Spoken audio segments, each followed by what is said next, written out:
ప్రభువైన యేసుక్రీస్తు నామములో మీ అందరికీ శుభములు. మరొకసారి మీతో దేవుని వాక్యాన్ని పంచుకోవడానికి దేవుడిచ్చిన ఈ అవకాశాన్ని బట్టి దేవునికి ఎంతో వందనాలు చెల్లిస్తూ ఉన్నాను. మనం దేవుని యొక్క వాక్యాన్ని తెరిచినప్పుడు ఈ వాక్యం ద్వారా దేవుని యొక్క లోకంలోకి మనం ప్రవేశించగలుగుతాం. దేవుని హృదయాన్ని మనం తెలుసుకోగలుగుతాం. ఎందుకంటే బైబిల్లో తప్ప ఇంకా ఏ మార్గము కూడా లేదు దేవుని హృదయాన్ని మనము తెలుసుకోవడానికి. కాబట్టి ఈ వాక్యాన్ని నేను మీతో కలిసి ధ్యానిస్తున్నప్పుడు ఇందులో ఉన్న దేవుని హృదయాన్ని మనందరం కూడా పొందుకుంటున్నప్పుడు అది మనకి ఎంతో సంతోషాన్ని, ఆనందాన్ని ఇస్తుంది. చాలా కాలం క్రితం ఈ బైబిల్ అందరికీ సామాన్యమైన వాళ్ళకు అందుబాటులో ఉండేది కాదు. కానీ ఈరోజు దేవుడు మనందరికీ కూడా తన వాక్యాన్ని అందుబాటులో ఉంచాడు దేవుని హృదయాన్ని మనం తెలుసుకోవడానికి. కాబట్టి దేవుని యొక్క వాక్యంలోని దేవుని హృదయాన్ని మనం చూద్దాం. బైబిల్లో నుంచి 2వ రాజుల గ్రంథం 7వ అధ్యాయం తెరుద్దాం. మొదటి వచనం నుంచి నేను చదువుతాను. అప్పుడు ఎలీషా రాజుతో ఇట్లనెను, యెహోవా మాట ఆలకించుము. యెహోవా సెలవిచ్చినదేమనగా, రేపు ఈ వేళకు షోమ్రోను ద్వారమందు ₹1 ఒక మాణిక్ సన్నని పిండియు, ₹1 2 మాణికలు ఎవలను అమ్మబడను.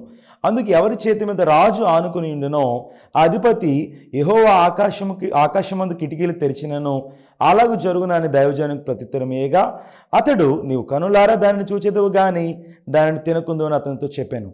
అప్పుడు పట్టణపు గుమ్మమునొద్ద 4 కుష్ఠరోగులు ఉండగా వారు నొకరినొకరు చూచి, మనం చచ్చిపో వరకు ఇచ్చట ఎందుకు కూర్చుండవలెను? పట్టణంలోకి పోదుము అనుకుంటేమా? పట్టణం మందు క్షామం ఉన్నందున అచ్చట చచ్చిపోదుము. ఇచ్చట ఊరకు కూర్చున్నను, ఇచ్చటను చచ్చిపోదుము. పదండి, సిరియన్ల దండుపేటలోనికి పోదము రండి. వారు మనలను బ్రతకనిచ్చినా బ్రతుకుదము, మనల్ని చంపిన చత్తుమని చెప్పుకొని సంధ్య చీకటి అందు సిరియన్ల దండుపేటలోనికి పోవాలని లేచి సిరియన్ల దండు వెలుపలి భాగం నదుకు రాగా అచ్చట ఎవరినూ కనబడకపోయిరి. యెహోవా రథముల ధ్వనియు, గుర్రముల ధ్వనియు, గొప్ప సమూహపు ధ్వనియు సిరియన్ల దండునకు వినబడినట్లు చేయగా, వారు మన మీదకి వచ్చుటకు ఇశ్రాయేలు రాజు హిత్తీయుల రాజులకును ఐగుప్తీయుల రాజులకు బతిమిచ్చి ఉన్నాడని సిరియన్లు ఒకరితోనొకరు చెప్పుకొని లేచి తమ గుడారముల్లోనైనను, గుర్రముల్లోనైనను, గాడిదల్లోనైనను, దండుపేటలో ఉన్న వాటిలోనైనా ఏమీయూ తీసుకొనకయే తమ ప్రాణములు రక్షించుకున్నట్టు చాలుననుకొని సంధ్య చీకటిని ఉన్నట్లుగా పేట విడిచి పారిపోయి ఉండేరి. కాబట్టి ఆ కుష్ఠరోగులు దండుపేట వెలుపటి భాగం వద్దకు వచ్చి ఒక గుడారము జొచ్చి భోజనపానములు చేసి అచ్చటి నుండి వెండి బంగారం బట్టలను ఎత్తుకొని పోయి దాచిపెట్టి తిరిగి వచ్చి మరొక గుడారము జొచ్చి అచ్చటి నుండి సొమ్ము ఎత్తుకొని పోయి దాచిపెట్టిరి. వారు, మనము చేయనది మంచి పని కాదు. నేటి దినము శుభవర్తమానం గల దినము, మనం ఊరుకొన నెల తెల్లవారు వరకు మనం ఇచ్చి ఉండినలా ఏదైనా ఒక అపాయం మనకు సంభవించును గనుక మనం వెళ్ళి రాజు ఇంటి వారితో సంగతి తెలియజెప్పదము రండని ఒకరితోనొకరు చెప్పుకొని వచ్చి పట్టణపు ద్వారపాలకుని పిలిచి, మేము సిరియన్ల దండుపేటకు పోతిమి, అచ్చట ఏ మనిషి కనబడలేదు, మనిషి చప్పుడైనను లేదు, కట్టబడిన గుర్రములు కట్టబడిన గాడిదలు ఉన్నవి కానీ గుడారముల దగ్గర ఎవరును లేరని వానితో అనగా. ఈ వాక్య భాగంలో మనం చూస్తే నిజంగా దేవుడు ఎలా ఆ రోజు ఇశ్రాయేల్ దేశాన్ని కాపాడడం మనం చూస్తాం. దానికంటే ముందు అక్కడున్న పరిస్థితులను కనుక మనం చూస్తే ఎంతో భయంకరమైన కరువు ఆ రోజు ఇశ్రాయేల్ దేశంలో వాళ్ళు ఎదుర్కొంటూ ఉన్నారు. ఈ దేవుని వాక్యము ఎంతో శక్తి కలిగింది. వాక్యాన్ని మనం ఎప్పుడైతే వింటామో, వాక్యాన్ని వింటున్నప్పుడు ఈ వాక్యంతో ఎవరైతే వాళ్ళ హృదయాన్ని ఒక్కటిగా చేసుకుంటారో ఆ వ్యక్తి ఎలాంటి వ్యక్తి అయినప్పటికీ వాక్యంలో ఉన్న దేవుని శక్తి అతని జీవితంలో పనిచేస్తుంది. దేవుడు తన శక్తిని ఏ విధంగా ప్రజలకు, రాజ్యాలకి చూపించాడో దానిని బైబిల్లో కొన్ని వృత్తాంతాలుగా మన కోసం రాయించి ఉంచాడు. అందులో భాగంగా ఈరోజు మనం చదువుకున్న వాక్య భాగంలో కూడా చూస్తే, సిరియన్లు ఇశ్రాయేలు వాళ్ళతో యుద్ధం చేయడానికి వచ్చారు. అయితే యుద్ధం కొంతకాలం గడిచిన తర్వాత ఇశ్రాయేలీలు సిరియన్ల దండు ముందు వాళ్ళు నిలబడలేక వాళ్ళు ఏం చేసుకున్నారంటే వాళ్ళ పట్టణపు గుమ్మము తలుపులు మొత్తం కూడా మూసేశారు. మనం చూస్తే చరిత్రలో చూసినట్లయితే మరి జపాన్ వాళ్ళు గోడలు కట్టేటప్పుడు ఎట్లా వాళ్ళు గోడ కట్టుకున్నారంటే రాజు యొక్క అంతఃపురానికి మాత్రమే వాళ్ళు గోడ కట్టేవాళ్ళు. అదే ఆసియాలో మరొక దేశం కొరియా, దక్షిణ కొరియా, ఈ కొరియా దేశాలను చూస్తే వాళ్ళ సిటీకి అంటే వాళ్ళ పట్టణానికి అంతా కూడా గోడ కట్టుకునేవారు. అయితే చైనా కనుక చూస్తే మనందరికీ తెలుసు, చైనా వాళ్ళు మొత్తం దేశానికే గోడ కట్టుకున్నారు. అయితే ఇస్రాయేల్ దేశంలో వాళ్ళు పట్టణం అంతటికి కూడా గోడ కట్టుకున్నారు. కానీ వాళ్ళు ఎలా గోడ కట్టుకున్నారంటే, వాళ్ళ పొలాలు ఏవైతే వీళ్ళు వ్యవసాయం సాగు చేసేది ఉంటుందో అది ఊరు బయట ఉండేది. ఈ లోపల వాళ్ళు ఉన్న ఇళ్ళకి చుట్టూ వాళ్ళు గోడ కట్టుకుని చాలా భద్రత వాళ్ళకి ఉండడానికి గాను చాలా సెక్యూర్గా వాళ్ళ పట్టణాన్ని వాళ్ళు నిర్మించుకున్నారు. మరి ఇప్పుడు ఆలోచించినట్లయితే, సిరియన్లతో ఎప్పుడైతే ఇశ్రాయేలీలు యుద్ధం చేయలేక మొత్తం ఆ పట్టణపు గుమ్మం దగ్గర అంతా కూడా లోపల తాళాలు పెట్టేసుకొని ఎవరు కూడా బయటకు రావట్లేదు, బయట ఉన్న వాళ్ళు ఎవరు కూడా లోపలికి వెళ్ళడానికి వీల్లేదు. అటువంటి సమయంలో మరి సిరియన్లు కనుక సరిలే ఇంకా యుద్ధం వాళ్ళు చేయడానికి రావట్లేదు కదా అని వాళ్ళు వెంటనే వెళ్ళిపోతే బాగుండేది. కానీ సిరియా సైనికులు ఆ పట్టణపు ద్వారం ముందు, ఆ గుమ్మం ముందు వాళ్ళు కొన్ని గుడారాలు వేసుకుని ఆ గుడారాల దగ్గర ఉండి అక్కడే వాళ్ళు ఏం చేస్తూ వచ్చారు అంటే కాపుదల, అంటే కాపలా కాస్తూ వచ్చారు. అంటే ఎవరైనా వచ్చినట్లయితే వాళ్ళ మీద దాడి చేయడానికి. ఇప్పుడు చూడండి ఇశ్రాయేల్ పరిస్థితి ఎలా ఉందంటే, బయటకు వస్తే శత్రువుల యొక్క బెడద, లేకపోతే శత్రువుల నుంచి ప్రమాదం అనేది పొంచి ఉన్నది. మరి లోపడే ఉన్నప్పుడు ఎన్ని రోజుల వరకు వాళ్ళు లోపడే ఉండగలుగుతారు? అంతేకాదు, వీళ్ళు ఎక్కడైనా వ్యవసాయం చేయాలి, ఆహారాన్ని సంపాదించుకోవాలి, ఆహారం తినాలి అంటే ఖచ్చితంగా ఊరు నుంచి బయటకు రావాలి. పరిస్థితి చాలా దారుణంగా ఉంది. ఇశ్రాయేల్ దేశం ఆ షోమ్రోన్ పట్టణంలో పరిస్థితి ఎంత దారుణంగా అయిందంటే, వాళ్ళ దగ్గర ఉన్న ఆహారం అంతా రోజు రోజుకు వాళ్ళు తినేస్తున్నారు. మరి ఆహారం తింటా ఉన్నట్టు ఏమవుతుందండి? కూర్చుని తింటే కొండలైనా కరిగిపోతాయి అంటారు కదా. ఆహారం అంతా కూడా అయిపోయింది. ఆ షోమ్రోన్ పట్టణంలో లోపల దేశంలో ఉన్న ఆహారం అంతా అయిపోయింది. ప్రజలు ఇప్పుడు ఏం చేయాలో తెలియక, ఆకలి బాధలు తట్టుకోలేక ఏది కనపడితే దాన్ని తినేయడం మొదలు పెడుతున్నారు. ఇక ఎంత దారుణంగా ఉందంటే, 2 రాజుల గ్రంథం 6వ అధ్యాయము ఎలా ముగించబడుతుందంటే, ఒక ఇద్దరు స్త్రీలు రాజు దగ్గరికి వచ్చి వాళ్ళ యొక్క వాదము, లేకపోతే వాళ్ళిద్దరి మధ్యలో జరిగిన గొడవను చెప్తూ ఉంటారు. వాళ్ళ యొక్క సొంత బిడ్డలను వండుకొని తినేంత పరిస్థితి, భయంకరమైన కరువు ఆ రోజు ఆ ఇశ్రాయేల్ దేశంలో షోమ్రోను పట్టణంలో ఉంది. అంటే ప్రజలు ఎప్పుడైతే ఆకలితో ఉంటారో కనీసం వాళ్ళు ఏం తింటున్నారో కూడా ఏంటో తెలుసుకోలేనంత స్పర్శలేని స్థితిలోకి వెళ్ళిపోతారు. అంటే వాళ్ళ సొంత బిడ్డలను కూడా వండుకుని తిన్నారంటే ఆలోచించండి ఎంత భయంకరంగా ఉందో కరువు. అటువంటి సమయంలో ఇశ్రాయేలీయుల పక్షమున దేవుడు వాళ్ళకి పని చేయడానికి ఆయన తన వాగ్దానాన్ని ఆయన పంపించాడు.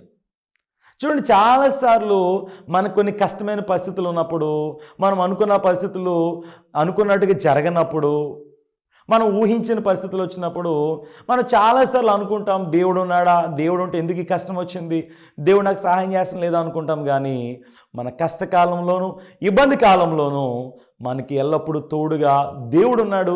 ఆ దేవుడు మన కోసం ఆయన పని చేయాలని ఆయన ఎంతో ఆశపడుతున్నాడు. చూడండి, ఈ 7వ అధ్యాయం 1వ వచనంలో చూస్తే, అటువంటి కరువుగా, అటువంటి ఎంతో భయంకరమైన కరోనా సమయంలో దేవుడు ఒక మాట సెలవిస్తున్నాడు. 7వ అధ్యాయం 1వ వచనంలో, అప్పుడు ఎలీషా రాజుతో ఇట్లా, నేను యెహోవా మాట ఆలకించుము, యెహోవా సెలవిచ్చినది ఏమనగా, రేపు ఈ వేళకు షోమ్రోను ద్వారమందు రూపాయి 1 ఒక మానిక సన్నని పిండియు, రూపాయి 1 2 మానికల ఎవలను అమ్మబడును. ఈ వాక్య భాగంలో మనం చూసినట్లయితే, వాళ్ళున్న కష్టంలోనూ వాళ్ళున్న ఇబ్బందులోనూ దేవుడు వాళ్ళకి ఒక నిరీక్షణ సమాచారాన్ని దేవుడు ఇస్తున్నాడు.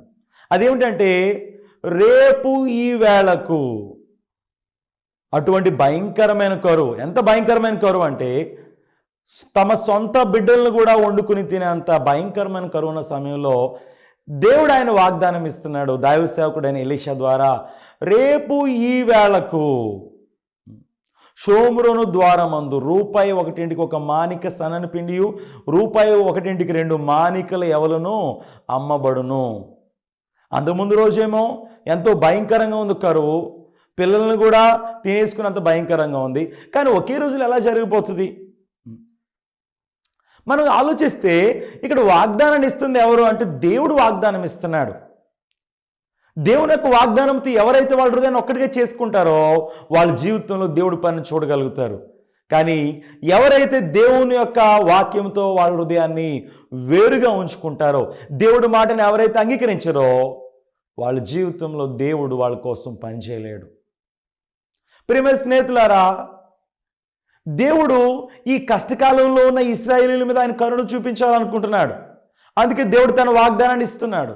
అయితే ఆ వాగ్దానాన్ని దేవుడు ఇస్తున్నప్పుడు అక్కడున్న వాళ్ళు ఏ విధంగా స్పందిస్తున్నారు అని కనుక మనం ఆలోచిస్తే, అక్కడున్న ప్రజలందరికీ కూడా ఇది చాలా ఆశ్చర్యంగా ఉంది.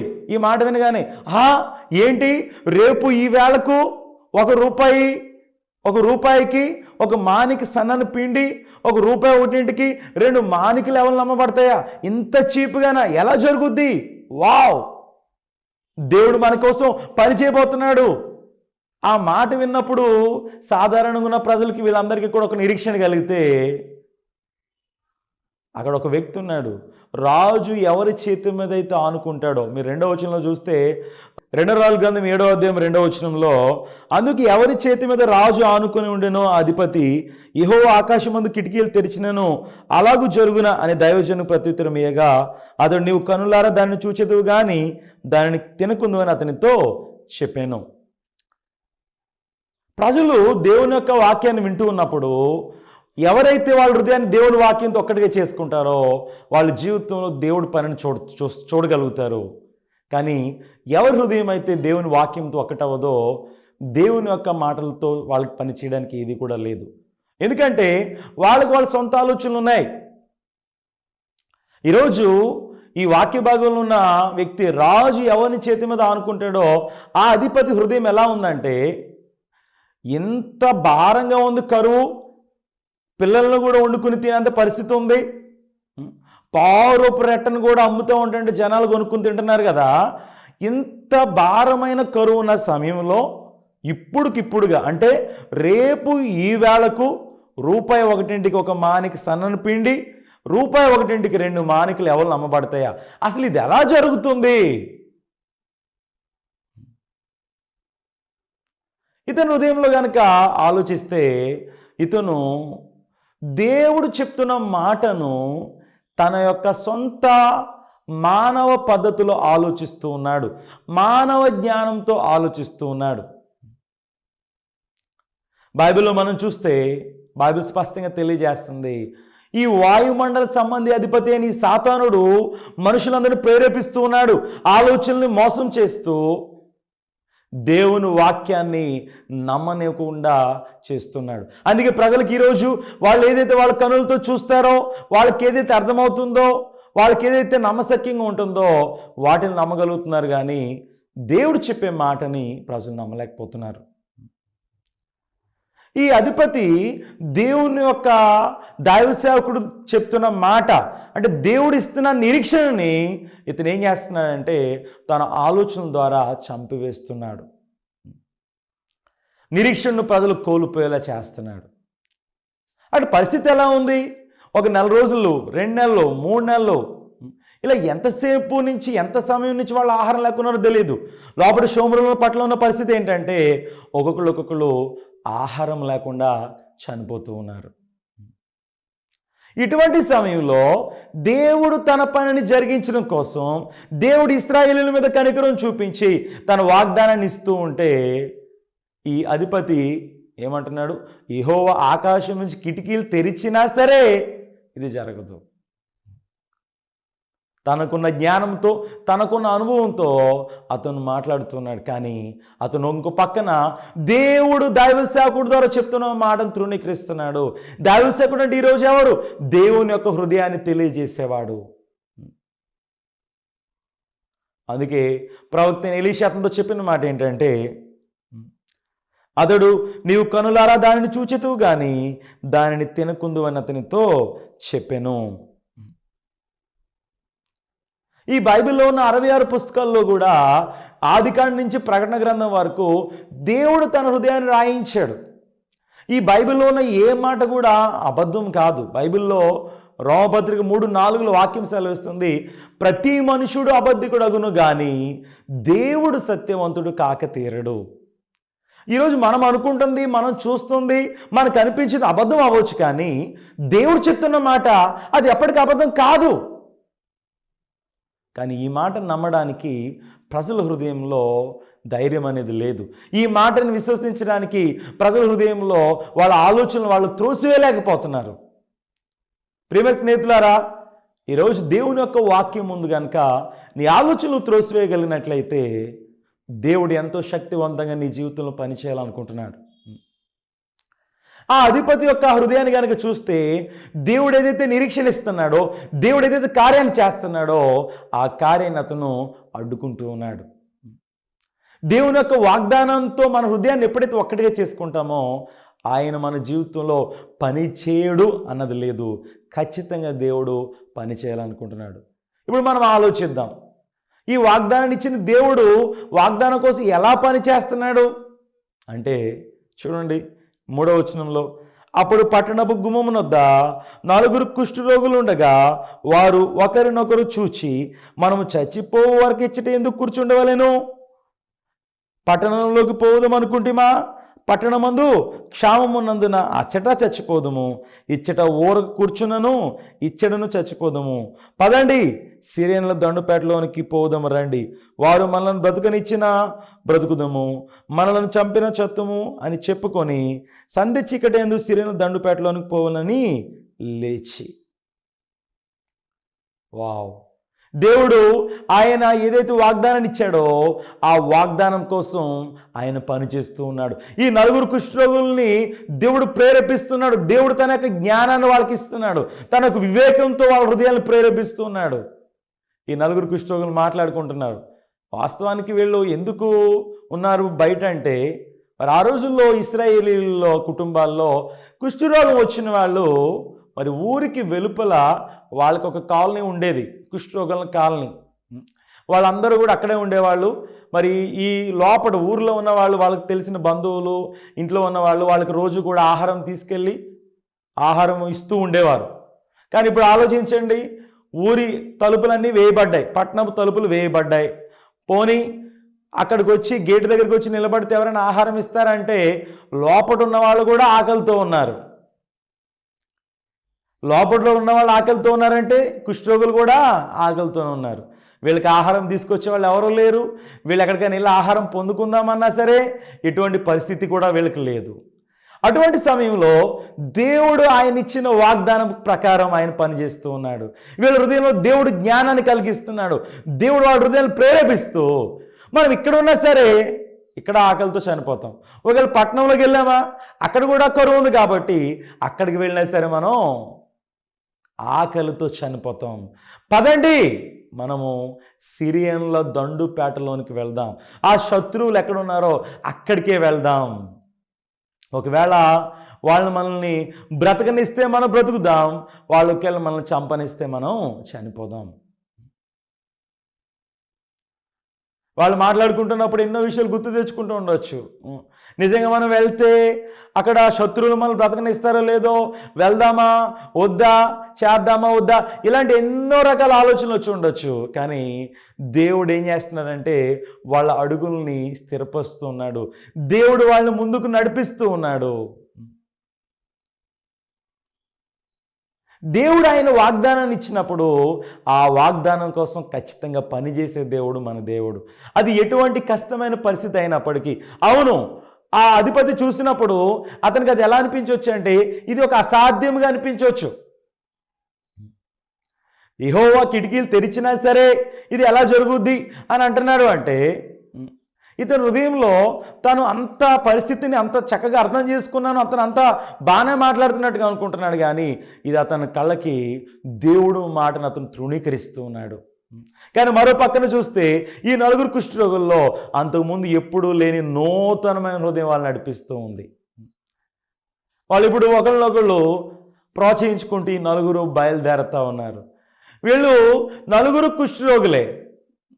మరి కుష్ఠరోగులు మరి చేతుల్లో వేళ్ళు కొద్దిమంది పోయి ఉండొచ్చు, కాళ్ళల్లో ఉన్న వేళ్ళు పోయి ఉండొచ్చు, ఎంతో నీరసంగా ఉన్నారు అప్పటికి, ఎందుకంటే చాలా రోజుల నుంచి ఆహారం తినలేదు కదా. ఒకసారి మనం ఆలోచిస్తే వాళ్ళు మెల్లగా ఒక్కొక్క అడుగు వేసుకుంటూ వెళ్తున్నారు.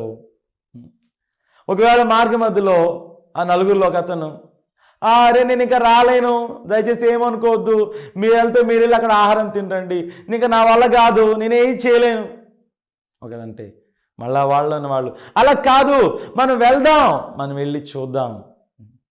మొత్తం మీద వాళ్ళు బలహీనంగా వేసుకుంటూ వస్తున్న అడుగుల శబ్దాన్ని దేవుడు సిరియన్లకి ఏ విధంగా వినిపించాడంటే ఒక గొప్ప యుద్ధ ధ్వనిని యెహోవా వాళ్ళకి వినిపించాడు. చూడండి, మనము మైక్లో మాట్లాడినప్పుడు యాంప్లిఫైర్ మనం ఉపయోగిస్తే ఆ యాంప్లిఫైర్కి ఎప్పుడైతే కేబుల్ కనెక్ట్ చేసి మైక్లో మాట్లాడతామో అది ఎంత దూరంలో ఉన్న వాళ్ళకైనా వినిపిస్తుంది ఆ యొక్క సౌండ్ స్పీకర్ని బట్టి. అంటే మనం మాట్లాడిన కొంచెం సౌండ్ని ఆ యాంప్లిఫైర్ ఏం చేస్తుందంటే రెట్టిస్తుంది. మనం పెట్టిన సౌండ్ పెంచిన దాన్ని బట్టి ఆ సౌండ్ పెరుగుతుంది, అనేక మందికి చేరుతుంది కదా. మరి ఇక్కడ దేవుడు ఈ నలుగురు కుష్ఠరోగులు బలహీనంగా వీళ్ళు ఈ నలుగురు కుష్ఠరోగులు బలహీనంగా వీళ్ళు వేస్తున్న అడుగుల్ని దేవుడు ఏం చేశాడు అంటే యాంప్లిఫై చేశాడు.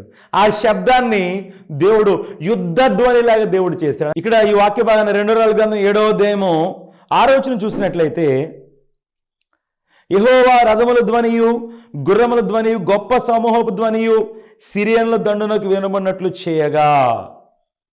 చూడండి, ఈ నలుగురు కుష్ఠరోగులు ఎంతో బలహీనమైన అడుగులు వేసుకుంటూ వెళ్తున్నారు. అయితే దేవుడు వీళ్ళ ధ్వనిని గొప్ప యుద్ధ ధ్వనిలా చేశాడు. వీళ్ళు అలా బలహీనంగా భయపడుతూ వెళ్తూ ఆ గుడారాల దగ్గరికి వెళ్ళేసరికి ఈ సిరియన్లు ఆలోచించారు కదా, ఈ ఇశ్రాయేలు రాజు వేరే రాజులకు బతిమిచ్చి వాళ్ళకి డబ్బులు ఇచ్చి మనతో పోరాడడానికి తీసుకొస్తున్నాడు, ఆ గుర్రాల శబ్దం ఏంటి, ఆ రథాల శబ్దం ఏంటి, అమ్మో చాలా వేల మంది వస్తున్నారు అనుకుని వాళ్ళు ఏం చేశారంటే వాళ్ళు ఉన్నట్లుగా గుర్రాలని రథాలని గాడిదలు మొత్తం అన్నిటిని అక్కడే వదిలేసి ఉన్నట్లుగా వాళ్ళు వదిలిపెట్టి అక్కడి నుంచి వెళ్ళిపోయారు. ఈ నలుగురు కుష్ఠరోగులు భయపడుతూ బలహీనమైన అడుగులు వేసుకుంటూ వెళ్తూ, హలో ఇక్కడ ఎవరైనా ఉన్నారా, మేము మీకు లొంగిపోవడానికి వచ్చాం, మీరేమనుకోవద్దు, మాకు చాలా ఆకలేస్తుంది, మాకు కొంచెం ఆహారం కావాలి. ఒక గుడారంలోకి వెళ్ళి మెల్లగా తెరిచి చూస్తే ఎవరూ లేరు, ఆహారం ఉంది. కొన్ని ఆహారాలు వండుతూ ఉన్నారు, ఎందుకంటే సంధి చీకటి కదా, వంటలు వండుకునే టైము. వాళ్ళు అక్కడ వంట వండుతూనే ఉన్నారు. వీళ్ళు చాలా రోజుల నుంచి ఆకలితో ఉన్నారేమో, వెళ్ళి గబగబా ఆహారం తిన్నారు. ఆహారం తిన్న తర్వాత మళ్ళీ ఇంకో గుడారంలోకి వెళ్ళారు, ఇక్కడ ఎవరైనా ఉన్నారా, చూస్తే అక్కడ కూడా ఎవరూ లేరు. సిరియన్ల దండుపేటలో శత్రువు ఒక్కడు కూడా లేడు, సైనికులు అందరూ కూడా వెళ్ళిపోయారు. ఆ సమయంలో ఆ కుష్ఠరోగులు ఆ నలుగురు అంటున్నారు, ఈరోజు శుభదినము, మనం ఈ వార్తను మనం ఇక్కడే ఉంచకూడదు, మనం ఈ వార్తను రాజుకు తెలియజేయాలి, రాజుకి సమాచారాన్ని ఇవ్వాలని చెప్పి వాళ్ళు వెళ్ళి ఆ షోమ్రోను పట్టణానికి ఆ సమాచారాన్ని తెలియజేశారు. ఆ రోజు ఆ ఒక్క నలుగురు కుష్ఠరోగులు మాత్రమే కాదండి, ఆ ఇశ్రాయేలు రాజ్యం అంతా కూడా, ఆ షోమ్రోను పట్టణంలో ఉన్న వాళ్ళందరికీ కూడా సమృద్ధి అయిన ఆహారము దేవుడు రేపు ఈ వేళకు ఆహారం ఇస్తానన్న మాట ప్రకారం దేవుడు సమృద్ధిగా దయచేశాడు. ఒకసారి మనం ఆలోచించినట్లయితే దేవుడు పనిని ఈరోజు ఎవరు అడ్డుకుంటున్నారు అంటే, ఏ వ్యక్తి అయితే తన ఆలోచనలు పెట్టుకుని దేవుడి మాటను నమ్మట్లేదో ఆ వ్యక్తి అడ్డుకుంటున్నాడు. చూడండి, ఈ షోమ్రోను పట్టణంలోకి ఇంత సమృద్ధి అయిన ఆహారం వచ్చిన తర్వాత అందరూ కూడా ఆహారం తీసుకుంటా ఉన్న సమయంలో ఆ రాజు ఎవరి చేతి మీద అయితే ఆనుకుంటాడో ఆ అధిపతిని అందరూ కూడా కాళ్ళతో తొక్కడం ద్వారా వాళ్ళ కాళ్ళ కింద పడి అతను చనిపోయాడు. ప్రియమైన స్నేహితులారా, వాక్య భాగం మనకి ఏం తెలియజేయాలనుకుంటుంది? దేవుడు దీని ద్వారా ఏం తెలియజేయాలనుకుంటున్నాడు అంటే, మనిషికి ఇది అసాధ్యంగా ఉండొచ్చు సమస్యను పరిష్కరించడం, మనకి ఇది అసాధ్యంగా ఉండొచ్చు, అసాధ్యమైతే అది నీకు అసాధ్యం, కానీ దేవునికి సమస్తము సాధ్యం. ఆ దేవుని యొక్క మాటతో మన హృదయాన్ని ఒక్కటిగా చేసుకున్నట్లయితే మన జీవితం దేవుని యొక్క ఆశీర్వాదాలు మనం చూడగలుగుతాం. నా ఆత్మీయ జీవితంలో కూడా చాలా సంవత్సరాలుగా నేను దేవుడు ఏదైతే చెప్తున్నాడో, దేవుని వాక్యం ఏదైతే చెప్తుందో ఆ మాటతో నా హృదయాన్ని నేను ఒక్కటిగా ఉంచుకోలేకపోయాను. అందుకే నేను ఎప్పుడు కూడా అదే పాపిని అంటూ నమ్ముతూ వచ్చాను. ఇంకో మాటలో చెప్పాలంటే, రాజు ఎవని చేతి మీద అయితే ఆనుకున్నాడో అధిపతిలాగా నేను ఉన్నాను. కానీ దేవుడు ఒకరోజు కృపనిచ్చాడు. కృపనిచ్చి తన వాక్యంలో ఉన్న సత్యాన్ని తెలుసుకోవడానికి సహాయం చేశాడు. దేవుడు ఒక మాట చెప్తున్నాడు అంటే ఆ మాట సత్యము. రోమపత్రిక 3:23 చెప్తుంది, ఏ భేదము లేదు, అందరూ పాపం చేసి దేవుడు అనుగ్రహించు మహిమను పొందలేకపోతున్నారు. అవును, మనం పాపం చేసామన్నది వాస్తవమే. మనం పరలోక రాజ్యాన్ని ఎంత పొందుకుందాం అనుకున్నా సరే మనం పొందుకోలే స్థితిలో ఉన్నాం. కాబట్టి దేవుడు ఆయన ఏం చేస్తాడు అంటే ఆయన మన కోసం పనిచేయడం మొదలుపెట్టాడు. 24వ వచనం చెప్తుంది, రోమ 3:24, కాబట్టి నమ్మువారు ఆయన కృపచేతనే క్రీస్తు యేసునందు విమోచనం ద్వారా ఉచితముగా నీతిమంతులను తీర్చబడుచున్నారు. అసలు ఎంత అద్భుతం!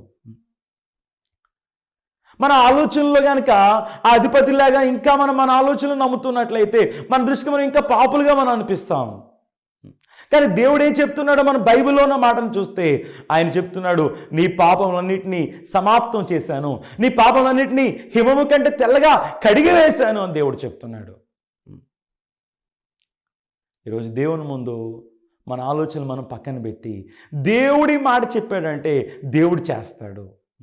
ఏమంటే దేవుడికి ఆకాశంలో కిటికీలు తెరవాల్సిన అవసరం లేదు. ఆకాశంలో కిటికీలు తెరవకపోయినా సరే దేవుడు వాగ్దానం ఇచ్చాడంటే సమృద్ధి అయిన ఆహారాన్ని ఇవ్వగలుగుతాడు. అటువంటి జీవం కలిగిన దేవుడిని మనం నమ్ముతున్నాము. అటువంటి జీవం కలిగిన దేవుడి మాటలు మనం వింటూ మన హృదయంలో ఇంకా మన ఆలోచనలు నమ్ముకుంటూ ఉన్నట్లయితే అది ఎంతో బాధాకరం. అందుకే యెషయా గ్రంథం 44:22 మనం చూసినట్లయితే వాక్యం సెలవిస్తుంది. అదేమిటంటే, మంచు విడిపోవునట్లుగా నేను నీ అతిక్రమములను, మబ్బు తొలగునట్లుగా నీ పాపములను తుడిచివేసి ఉన్నాను, నేను నిన్ను విమోచించి ఉన్నాను, నా యొద్దకు మళ్ళు కొనుము. ఈ వాక్య భాగంలో మనం చూస్తే దేవుడు అంటున్నాడు, మంచు విడిపోవునట్లుగా నేను నీ అతిక్రమలను తొలగించాను, మబ్బు తొలగిపోవునట్లుగా నీ పాపాలను నేను తీసివేశాను అంటున్నాడు. అందుకే నేను నిన్ను విమోచించాను. I have redeemed you. నేను నిన్ను విమోచించాను, నేను నీ పాపాలను క్షమించాను, కాబట్టి నువ్వు నా యొద్దకు మళ్ళు కొనుము అని దేవుడు చెప్తున్నాడు. కానీ ఈరోజు చాలామంది ప్రజలు ఆ అధిపతిలాగా దేవుడు నిన్ను పాపం నుంచి విడిపించానన్నా సరే వాళ్ళు ఏం చేస్తున్నారంటే, ఇంకా లేదు దేవా, నేను ఇంకా పాపినే, నేను ఇంకా పాపిగానే ఉన్నాను, నా పాపంలోనే ఉన్నాను అంటూ వాళ్ళ ఆలోచనలు వాళ్ళు నమ్ముతున్నారు. నేను ఇలా ఒక రోజు ఈ వాక్యాన్ని చెప్పిన తర్వాత ఒక వ్యక్తి వచ్చి నాతో అన్నాడు. ఏమన్నాడంటే, పాస్టర్ గారు మీరేం చెప్తున్నారు? మనం ఎలా నీతిమంతులం అయిపోతాం? మనం ఎలా పరిశుద్ధం అయిపోతాం? అంత తేలిక నీతిమంతులం అయిపోవడం? ఎలా పడితే అలా చెప్పేస్తామా అని చెప్పి ఒక మాట చెప్పాడు. మనిషి చనిపోయేంత వరకు ఎవరేమనుకున్నా సరే నేను మాత్రం చనిపోయేంత వరకు నేను పాపినే, చనిపోయే చివరి క్షణం వరకు నేను పాపినే అన్నాడు. ఆయనతో నేను చెప్పాను, నా ఆలోచనల కంటే దేవుడు మాట నమ్మదగింది కాబట్టి నేను దేవుని మాటను నమ్మాలనుకుంటున్నాను. నాకేమనిపిస్తుందో, నాకు ఎటువంటి అనుభవం ఉందో కాదు, దేవుడు ఈరోజు ఏం చెప్తున్నాడో దాన్ని నేను నమ్మాలనుకుంటున్నాను. దేవుడు చెప్తున్నాడు కాబట్టి ఆయన రక్తం వలన మనం ఉచితంగా నీతిమంతులుగా తీర్చబడ్డామని. ప్రియమైన స్నేహితులారా, మనకు అసాధ్యంగా అనిపించవచ్చు, కానీ దేవునికి సమస్తం సాధ్యము. దేవుడు ఆ 4 కుష్ఠరోగులను ఉపయోగించుకుని భయంకరమైన ఆ కరువులో నుంచి ఆ పట్టణాన్ని రక్షించాడు. దేవునికి అసాధ్యమైనది ఏదీ లేదు. అటువంటి దేవుడు మనల్ని రక్షించలేడా? దేవుడు మనల్ని రక్షించాడు. ఆయన మన కోసం చేయాల్సిన కార్యాన్ని అంతటిని ఆయన చేశాడు. కానీ మన హృదయంలో ఆయన చేసిన కార్యాన్ని ఎప్పుడైతే నమ్ముతామో దాన్ని మన విశ్వాసంతో మన జీవితంలో స్వతంత్రించుకోగలుగుతాం. కాబట్టి మీరందరూ కూడా దేవుని యొక్క వాక్యంతో మీ హృదయాన్ని ఒక్కటే చేసుకోండి. ఇప్పటి వరకు మీ ఆలోచనల మీద మీరు ఆధారపడి ఉన్నా, మీ అనుభవాల మీద మీరు ఆధారపడి ఉన్నా, ఒక్కసారి దేవుని యొక్క మాటతో మీ హృదయాన్ని ఒక్కటే చేసుకున్నట్లయితే మీరు కూడా ధైర్యంగా చెప్పగలుగుతారు, ఆ యేసును బట్టి, యేసు చేసిన కార్యాన్ని బట్టి నేను నీతిమంతుడిని, నేను పరిశుద్ధుని అని చెప్పి. అటువంటి కృపను దేవుడు మనందరికీ అనుగ్రహించునుగాక. ఆమేన్.